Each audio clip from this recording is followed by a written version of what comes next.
So, yeah, if you saw the title of the video, and unless you've been living under a rock for 6 months, you know what we're talking about today. It's finally time to talk about Jujutsu Kaisen Season 2. And of course, naturally, the IGN article that has lit the internet ablaze because it didn't say that this show is the greatest fucking thing ever.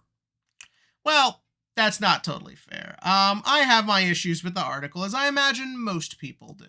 And also, if you are the kind of person who simply just enjoys Jujutsu Kaisen, you hear it gets a not stellar review and just think, oh, well, that's that guy, I'm me, let's just let bygones be bygones. This video is not for you.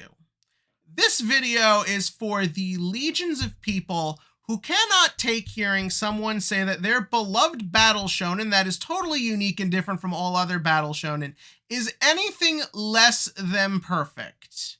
Y'all didn't like it when the guy simply just said, I don't think this is that great, so now you gotta deal with me. You gotta deal with the guy who actively has said, I don't like this show. But do not fret, I am not simply here to tell you it sucks. I don't even think it really sucks that much, to be honest. I am here to explain why, just because it's a battle shonen, that doesn't mean it should be non-stop fights, and why, yes, that is a problem. To do this, we will compare it to its contemporaries, and we will hopefully try and find some sort of common ground here between those who love JJK and, I guess, just me and this guy who wrote the IGN article at this point. So, yeah, let us begin with where it all starts. So, Shibuya arc, I don't really care. The first arc of this season, the prequel arc, was actually really good. I actually liked it a lot. Shibuya arc starts on Halloween night when a bunch of invisible walls trap a ton of people in one of the busiest tourist-heavy sections of Tokyo. So y'all are thinking, oh, this is going to be really interesting. All these innocent people who know nothing about the world of supernatural have now had it thrown in front of them and now must try and survive. That's really interesting. Maybe you could see how our various main characters have to deal with the fact that Cat is out of the bag and all these people they must protect are probably one step away from losing their minds in fear, right? Wrong. That doesn't really come into play at any point. The story never uses the civilian captives to its advantage. It never tries to make the situation feel unique or special. It instead always just focuses on what our next battle is, hence the issue with too many fights. And before any of you say, well, yeah, that's the point, we just got to get to the next battle, let's point out a couple things, shall we? In My Hero Academia, every time we build up to a major event or a major arc, we always make sure to establish what is going on in the world. As said event is happening, we see various examples of how regular everyday people, or at the very least, local superpowered people, are reacting to what is happening. That makes the world feel more alive and active, like it's this big, huge place. In the Shibuya arc, everything feels really small. And not just due to the fact that they're in this one area.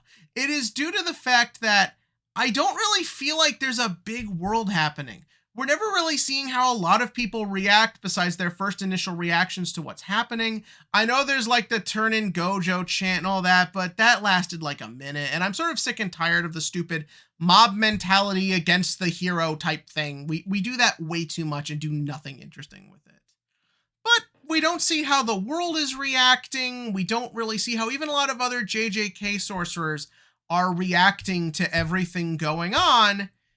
It just sort of happens. And yes, I know the plot is happening in real time, but just doing anything to make the world feel more real and alive, I think would really help here. The IGN article talks about how the guy likes the story more when it talks about the bigger world of JJK as a whole. Well, now you have a big world event happening and you don't expand it really much at all. It just feels kind of small. Well, maybe you can use our main characters as the vessels for the world getting bigger. They don't do that. You see, for the most part, I don't think JJK really has characters. as much as I feel like it has entities who have a character trait or two. What I mean by that is, for the most part, no one really ever grows or changes in this story. Megumi is always just sort of the edgy best friend. Nabaru is always sort of like the loudmouth girl. Gojo's always just the fun-loving guy. Characters kind of need to feel like they're going somewhere, or there's a sense of trajectory for where they're heading. Black Clover is a perfectly good example of a series where, even if they're not the most like in-depth characters in the world, I feel like it does a good job of trying to make everyone feel relevant, or at least the characters who need to feel relevant, and showing how what's going on affects them individually and how they then grow from it later. And I feel like with JJK, a lot of people put the blame, even people who like the show a lot, on Yuji, the protagonist, that he's the problem. Yuji's a loser. He cries too much. He's always in the background, blah, blah, blah. I actually kind of like Yuji. More on paper than in execution, but that's how I sum up most of JJK.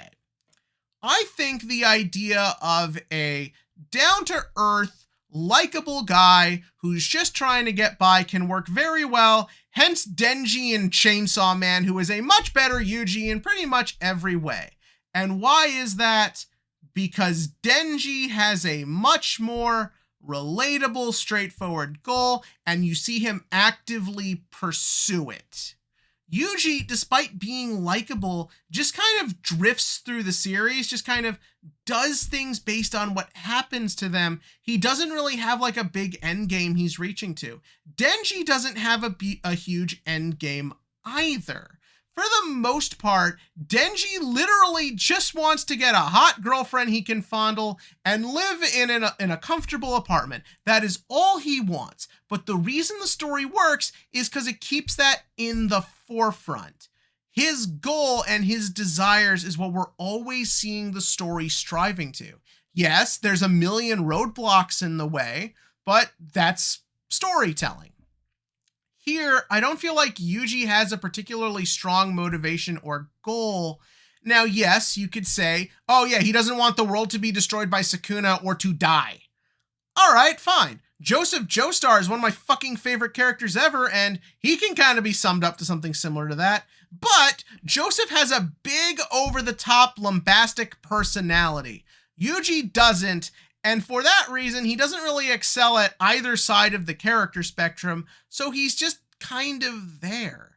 When all these big things happen, like, and I'm sorry, spoiler alert, character deaths, the total just fucking nuking of Tokyo, and all these other things, I don't think they really build to anything. I don't think they really have a huge impact on where anything is going, because our protagonist just kind of keeps going on the trajectory he was going to.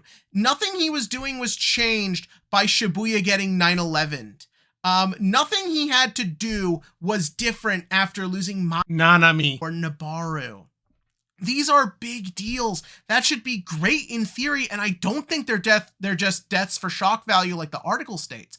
I think these are very important moments that could be great if you built on them. But the fact that immediately we have to cut to another big fight that is also the most big, epic, end-of-the-world stakes ever just kind of results in nothingness. I don't feel any sense of progression from scene to scene. That's why the deaths feel like shock value. It's not because they're very important, but because you then don't feel their impact on the next series of plot points, it just doesn't feel like anything. The last thing I would like to talk about real quick, because we're running out of time here, are the villains. JJK's villains have become super popular because they all look really cool, are really evil, and have really interesting powers. And while I agree with all this, I also think they're very boring. You see, I've brought up before that I have a problem with modern day villain writing. I don't like the fact that a lot of bad guys' entire characterization is they've got a sad backstory. That's not to say I shouldn't think villains shouldn't have backstory, but a bad guy should still just be a bad guy. but you should always try and build on what them being bad means. Rather, it's because they have the tragic backstory or because just something went wrong. I feel like the key to a good villain is finding that balance between relatability and pure fear of them. JJK tries to avoid the common problem nowadays of the villain being too relatable by instead making the villain so unrelatable, I just don't care about any of them. I don't care about the main bad guy. I don't care about Yuji's arch nemesis. I don't care about this fucker. I don't care about that fucker. Because they're not interesting. They don't have any motivation. They don't have any real reason to do this besides we are curses and we are evil. And yes, you may say that is the point to them. That they are born from pure human evil, and that is what we are watching on screen. Then, like in Demon Slayer, just kill them off. Villains in Demon Slayer are not that interesting or compelling. Just like in JJK, they're mostly just really evil with really interesting gimmicks and powers. But because the story understands there's not a lot you can do with them past the surface level, it just makes sure to get rid of them at the end of the arc so we can move on to more bad guys.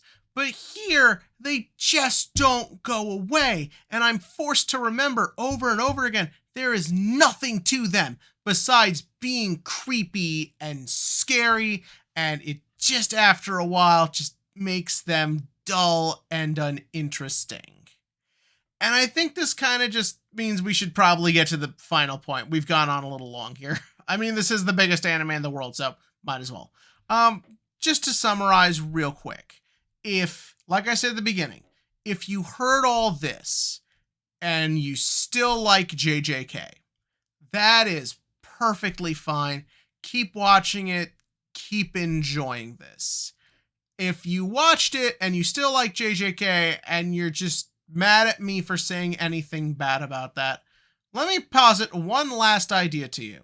If your big defense of this show is that it's an incredible spectacle and that's all that should matter, here's the thing.